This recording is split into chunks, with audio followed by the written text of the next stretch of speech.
Bismillahirrahmanirrahim. Assalamualaikum warahmatullahi wabarakatuh. Selamat pagi anak-anak. Ya, bagaimana kabarnya hari ini? Ya, alhamdulillah baik semua ya. Sudah siapkah belajar hari ini? Ya, baik kalau sudah siap. Nah, sebelum pembelajaran dimulai, marilah kita berdoa menurut kepercayaannya masing-masing. Berdoa Ibu Pimpin, berdoa mulai. Berdoa selesai. Nah, pada hari ini kita akan belajar tentang tema 6, cita-citaku, subtema 1, aku dan cita-citaku. Pembelajaran yang ketiga. Nah, sebelum masuk ke materi, Ibu absen terlebih dahulu ya. Siapa yang nggak hadir? Devi Widyaningsih. Ya, hadir. Zulfatul Khairiyah. Ya. Wina Elvirina. Ya, hadir semua ya. Nah, sebelum masuk ke materi, Ibu akan membacakan tujuan pembelajaran kita. Adapun tujuan dari pembelajaran kita yaitu yang pertama, melalui kegiatan melakukan pengamatan dan berdiskusi dalam kelompok, peserta didik dapat mengidentifikasi hubungan karakteristik ruang dengan sumber daya alam yang ada di lingkungannya dengan benar. Nah, yang kedua, melalui kegiatan menuangkan hasil diskusi dalam bentuk laporan, peserta didik dapat melaporkan hubungan antara karakteristik ruang dengan sumber daya alam yang ada di lingkungannya dengan benar. Nah, itu ya anak-anak tujuan dari pembelajaran kita hari ini. Nah, kita masuk ke materi menjelaskan sumber daya alam di Indonesia. Nah, sebagai negara agraris, wilayah Indonesia dapat ditumbuhi berbagai tanaman pertanian dan perkebunan. Tanaman tersebut dapat tumbuh dengan subur bila dirawat dengan baik dan ditanam di lingkungan yang tepat dan sesuai. Nah, coba kalian perhatikan di sini. Ayo perhatikan lingkungan yang sesuai untuk tanaman berikut. Nah, di sini ada pegunungan. Ciri-ciri dari pegunungan yaitu yang pertama, ketinggian lebih dari 500 meter di atas permukaan laut. Udaranya dingin, tanahnya subur. Nah, jenis tanamannya yang cocok di sana yaitu adalah teh, karet, kentang, pohon kina, dan wortel. Lalu untuk pantai ciri-cirinya ketinggian 0 meter di atas permukaan laut. Lalu udaranya panas, untuk tanahnya kurang subur dan berupa pasir. Nah, tanaman apa yang cocok untuk di sana? Nah, tanaman yang cocok untuk di sana yaitu pohon kelapa, tanaman bakau, pandan pantai, sukun, dan cemara laut. Nah, yang selanjutnya untuk dataran tinggi, ciri-cirinya memiliki ketinggian lebih dari 400 meter di atas permukaan laut. Udaranya di sana dingin, lalu tanahnya juga subur. Nah, tanaman apa yang cocok di sana? Ya, biasanya di sana ditumbuhi dengan brokoli, wortel, kentang, dan sawi, serta apel. Nah, lalu untuk di dataran rendah, ciri-cirinya memiliki ketinggian antara 0 sampai 200 meter di atas permukaan laut. Udaranya panas. Nah, jenis tanamannya yaitu mangga, kedelai, padi, jagung, dan kayu jati. Nah, itu ya anak-anak. Nah, yang selanjutnya hubungan lingkungan, sumber daya alam, dan kegiatan masyarakat. Nah, poin yang pertama itu lingkungan pegunungan. Potensi sumber daya alam yang di sana tuh ada teh, karet, kentang, dan wortel. Mata pencarian masyarakatnya yaitu petani pekebunan, petani sayur, peternakan, dan pedagang. Untuk di dataran tinggi, potensi sumber daya alamnya yaitu brokoli, wortel, kol, apel, dan kentang. Nah, mata pencarian masyarakatnya di sana yaitu petani perkebunan, petani sayur, peternak, dan pedagang. Jadi sama kayak yang sebelumnya ya. Nah, lalu untuk di dataran rendahnya, potensi sumber daya alamnya yaitu jagung, padi, mangga, kayu jati, dan kedelai.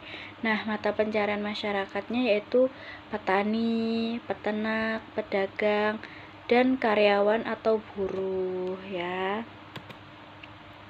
Nah, untuk di lingkungan pantai, potensi sumber daya alamnya apa aja? Iya, ikan, kerang, ya rumput laut, lalu garam, terumbu karang, kelapa, dan apa? Iya, tanaman bakau. Lalu untuk mata pencariannya, ayo apa aja? Iya, nelayan, pedagang ikan, petani garam, dan kelapa serta pengrajin. Nah, sumber daya alam memiliki hubungan dengan lingkungannya. Mata pencarian atau pekerjaan masyarakat juga sesuai dengan lingkungan atau bentang alamnya. Dengan demikian, lingkungan mempengaruhi sumber daya alam yang dihasilkan dan mata pencarian masyarakat. Lalu yang selanjutnya, menjelaskan sumber daya alam yang dapat diperbaharui.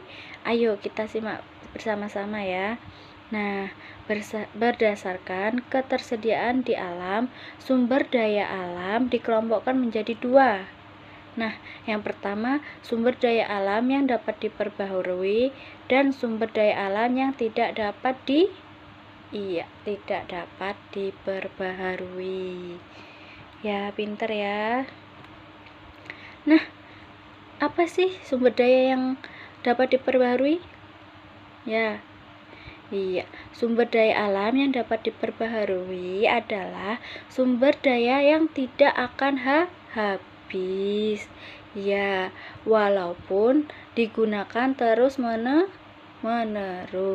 Ya, contohnya seperti air, tanah, udara, hewan, serta tumbuhan. Nah, lalu sumber daya alam tersebut dapat dimanfaatkan enggak? Ya, bisa. Nah, sumber daya alam tersebut dapat dimanfaatkan untuk memenuhi kebutuhan hidup manusia. Ya, misalnya pemanfaatan hewan untuk diambil daging. Kalau ayam bisa diambil apanya? Ya, diambil telurnya. Lalu susu dari sapi, itu kambing, nah maupun tenaganya. Nah, yang selanjutnya, sumber daya alam dapat dimanfaatkan untuk manusia seperti, ya coba kalian perhatikan gambarnya. Kincir angin untuk membangkitkan listrik, sungai untuk budidaya ikan dan udang, lalu jagung sebagai sumber bahan makanan, tanah liat untuk membuat gerabah. Nah, anak-anak, coba kalian perhatikan. Di sini ada ayo berdiskusi. Nah, nanti Ibu akan memberikan tugas untuk kalian. Nah, nanti Ibu akan membentuk kalian kelompok ya, antara 4 sampai 5 orang. Nah, coba kalian baca. Soal yang kedua itu diskusikan mengenai hal-hal berikut. Nah, di antara lingkungan-lingkungan berikut termasuk lingkungan apakah daerah tempat tinggalmu? Yang pertama itu ada pegunungan, yang kedua dataran rendah, yang ketiga pantai, yang keempat lainnya. Nanti kalian tulis menurut pendapatmu atau pengamatan kalian ya. Nah, yang C, tuliskan potensi sumber daya alam yang ada di daerahmu. Nanti kalian tuliskan. Nah, yang C, tuliskan mata pencarian atau pekerjaan penduduk di daerahmu. Nah, nanti kalian amati ya. Seperti tetangga kalian, apa ibu bapak kalian ya. Nah, yang soal ketiga, Buatlah laporan hasil diskusimu, lalu tuliskan laporan dalam bentuk tabel seperti berikut. Nah, nanti kalian membuat tabel. Nah, di situ tabel yang pertama lingkungan daerah tempat tinggal. Nah, kalian tinggal di mana nanti kalian catat di situ. Lalu tabel yang kedua potensi sumber daya. Nah, potensinya apa? Nanti kalian tuliskan di situ ya. Lalu mata pencarian atau pekerjaan penduduk. Nanti kalian catatkan juga di situ. Nah, soal yang keempat, buatlah kesimpulan hasil diskusimu dengan menjawab pertanyaan berikut. Pertanyaannya, apakah potensi sumber daya alam yang ada di daerahmu sesuai dengan lingkungannya? Nah, kalian amati. Nanti kalian berikan kesimpulannya ya di kolom itu. Lalu yang B, apakah mata pencarian atau pekerjaan penduduk di sekitarmu sesuai dengan lingkungannya? Nah, nanti kalian juga catatkan di situ. Sudah paham belum untuk tugasnya? Tugasnya dikirim besok ya, paling lambat ibu tunggu. Nanti kirim lewat WA saja. Nah, sebelum pembelajaran diakhiri, apakah ada yang mau ditanyakan untuk tugasnya? Apakah materinya sudah jelas? Ya, baik, kalau sudah jelas berarti paham semua ya sama tugasnya. Iya. Nah, kalau begitu kita tutup pembelajaran dengan mengucap hamdalah alhamdulillahirobbil alamin. Nah, sekarang siap-siap semua ya. Baik, sudah siap semua. Sebelum pembelajaran diakhiri, marilah kita berdoa terlebih dahulu. Berdoa mulai.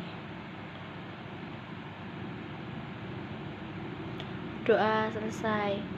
Ibu akhiri, wassalamualaikum warahmatullahi wabarakatuh. Ya, semangat belajar ya anak-anak. Jangan lupa PR-nya dikerjakan. Selamat bertemu minggu depan. Tetap patuhi protokol yang ada, jaga jarak dan memakai masker.